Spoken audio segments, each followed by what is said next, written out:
Hello guys, మీ అందరికీ రథసప్తమి శుభాకాంక్షలు.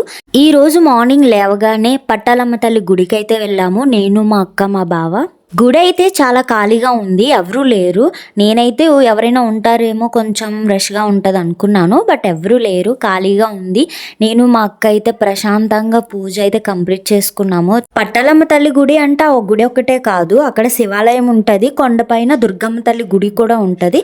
పట్టాలమ్మ తల్లి దగ్గర ఫస్ట్ పసుపు కుంకుమ ఇచ్చుకున్న తర్వాత పైకి దుర్గమ్మ గుడి దగ్గరికి అయితే వెళ్ళిపోయాము. ఆ గుడి దగ్గర నుంచి వ్యూ అయితే కింద చాలా బాగుంటది. దుర్గమ్మకి కూడా పసుపు కుంకుమ చాలా ప్రశాంతంగా ఇచ్చుకున్నాము. ఏదేమైనా గుడికి వెళ్తే ఆ ప్రశాంతత వేరు కదా. సేమ్ ఈ రోజు మార్నింగ్ నుంచి అయితే నాకు చాలా ప్రశాంతంగా ఉంది. ఇక్కడ చూస్తున్నారు కదా వ్యూ, అండ్ అక్కడ ఉన్న పొలాలన్నీ ఎవరివో కాదు, మావే అనుకుంటున్నారా? కాదు, మా ఊరు వాళ్ళవి. ఇంకా పూజ అయిపోయింది, వ్యూ కూడా చూసేసాం, ఫొటోస్ కూడా దిగేసాం.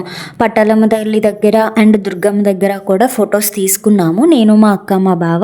అక్కడ చూస్తున్నారు కదా, కిందకి దిగేటప్పుడు చాలా జాగ్రత్తగా దిగాలి. కాలు చిన్నది బెనికినా సరే డైరెక్ట్ గా పట్టాలమ్మ తల్లి గుడి దగ్గర తేలుతాము. అందుకే చాలా జాగ్రత్తగా దిగి ఇంటికైతే స్టార్ట్ అయిపోయాము. మీరు ఈ రోజు ఏ గుడికి వెళ్ళారో కామెంట్ చేయండి.